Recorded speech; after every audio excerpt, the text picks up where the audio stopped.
જય જીનેન્દ્ર મિત્રો, તૃપ્તિ શાહ શ્રી મણિભદ્ર એસ્ટ્રોલોજીમાંથી 23/1/2026 શુક્રવાર મહાસુદ પંચમી, જેને શ્રી પંચમી તરીકે પણ જોવાય છે.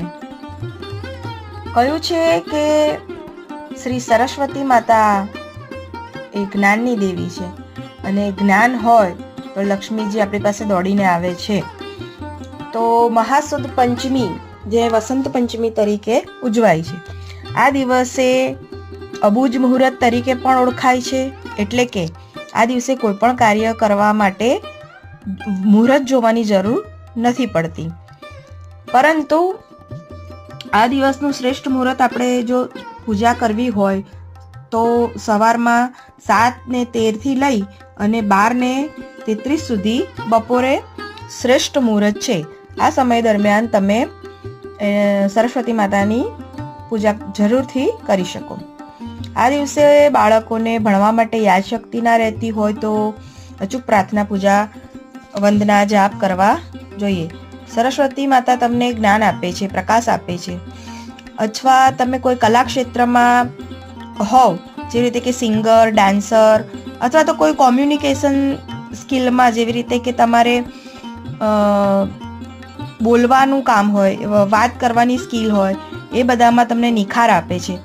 વાણીને તમારી વધુ પ્રબળ બનાવે છે અને તમારા પોતાના વ્યક્તિત્વમાં પણ નિખાર આપે છે.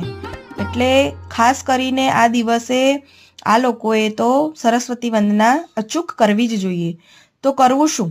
આ દિવસે સરસ્વતી વંદનામાં ભણતા બાળકોએ તેમના પાઠ્યપુસ્તક, કલમ, પેન બધું જ પૂજા સ્થાન ઉપર મૂકવા અને માતાજીને સરસ, તમારી પાસે જો ફોટો હોય કે પ્રતિમાજી હોય તો માતાજીને સરસ હળદરનો તિલક કરવો, પીળા પુષ્પનો હાર અથવા તો ફૂલ અર્પણ કરવા, પીળી મીઠાઈ આપવી, સરસ્વતી માતાને સરસ મજાની પીળી અથવા તો સફેદ કલરની ચૂંદડી ચડાવી. તમે પણ શક્ય હોય તો પીળા અથવા સફેદ વસ્ત્ર સરસ પહેરી શકો છો.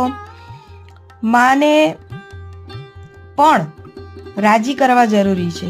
કેમ કે કોઈ પણ વસ્તુ જો તમારે જોઈએ છે તો સામેવાળાને તમારે ખુશ રાખવા જરૂરી છે. જ્ઞાન હોય ત્યાં લક્ષ્મી આવે. તો આ દિવસે સરસ્વતી માતાને રાજી કરવા માટે આપણે સરસ્વતી માતાનો બીજ મંત્ર ઓમ એમ નમઃ, જે સરસ્વતી માતાનો બીજ મંત્ર છે, એ ઓછામાં ઓછો 108 વખત, એટલે કે એક માળા જરૂરથી કરવી.